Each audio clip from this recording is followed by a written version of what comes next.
Well, hey guys, welcome to the studio. Today we want to talk about referencing, the trick where we want to make our mixes sound better by comparing them to existing mixes that we know work. Let's get to it.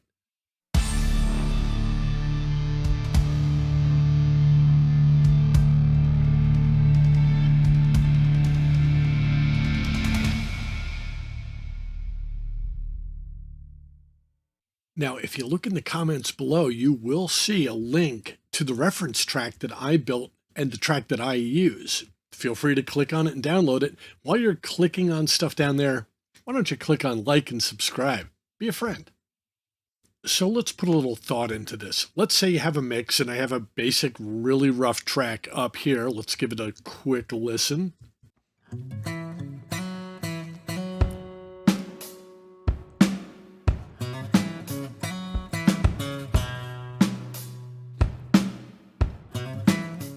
Now, my first instinct would be to ask myself what kind of famous song or well-mixed song behaves like that. An acoustic guitar, kind of a big drum sound. I'm thinking maybe Tom Petty, You Don't Know How It Feels, except for they've got that harmonica mixed in. But that could be a good track to compare, to give it a listen and see how mine stacks up for comparison. And I think that makes sense. However, we've been having a discussion over in our Facebook group, Recording Tips, which you should come join. And the conversation that we're having there pointed out a little bit of a problem if you're following this type of referencing. Let me paint a picture for you. Let's say you're recording a heavy metal song and you say, okay, well, let me reference a Metallica song. I'll put up a Metallica song, I'll put up my song, and I will make adjustments in my mix and my EQ to get it to sound more like the Metallica song. But consider this. What about Iron Maiden? They sound nothing like Metallica, and what if my song was more like an Iron Maiden song? Well, I guess I could probably be referencing it against an Iron Maiden song, but my point is, there's probably a very good chance that anything I'm recording doesn't sound really anything like what's already out there.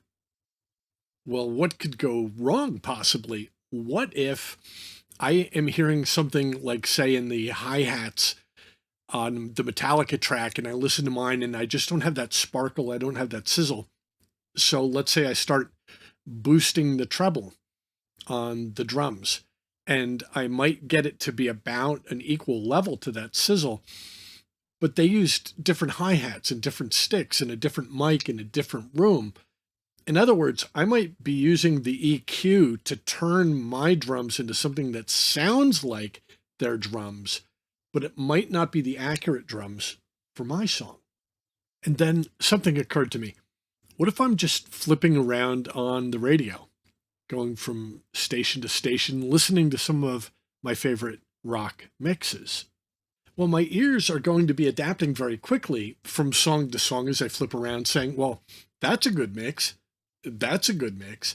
That's a good mix. And here's my track. And does it stand up? Is it a station that I would stay on if I flipped to it? It turns out your ears will actually adapt very quickly going from song to song to song to song. And you'll get a good idea of what a good mix sounds like in a general sense rather than for a specific song or a specific artist. And here's the general reference track I made, and it's linked below for you in Google Drive. You can have it. And what I tried to emulate is a wide range of songs that would probably be programmed into my favorite radio stations, short clips. And because we're on YouTube, I will be talking over the top of it, but you'll be able to hear it here. The download is just the music, and it's free. I'm not charging for it. YouTube. Okay, I started off with some Yes.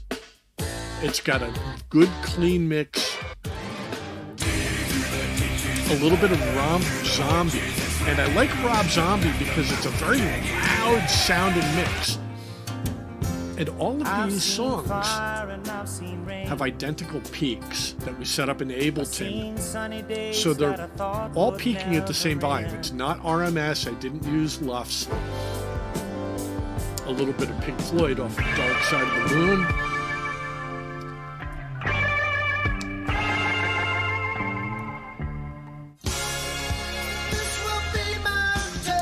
And of course, Peter Gabriel for the kick and the bass, Tony Levin on bass. Of course, Metallica. And I went old school. I didn't use like the Black Album. I went all the way back to Master of Puppets.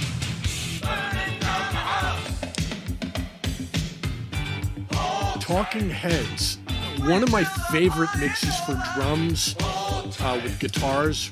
Great vocal mix, a lot of punch in the bass. Tina Weymouth on bass. Absolutely phenomenal stuff to have readily in your ears. Drums. And for stereo field for guitars, a little bit of Zebra. Absolutely a great fit for what I'm trying to get my mix to sound like. Now, let's listen to my mix.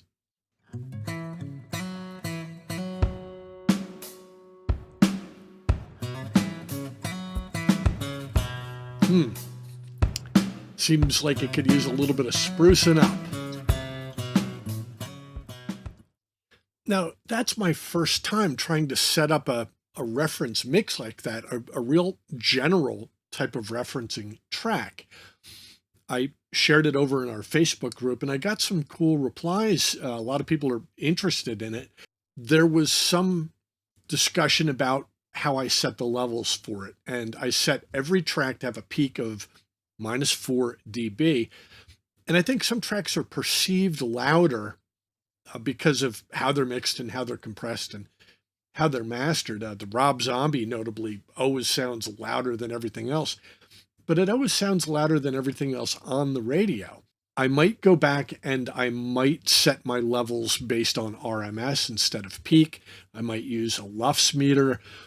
Let me know in the comments what you would do, and let me know what songs you would choose if you were building one of these.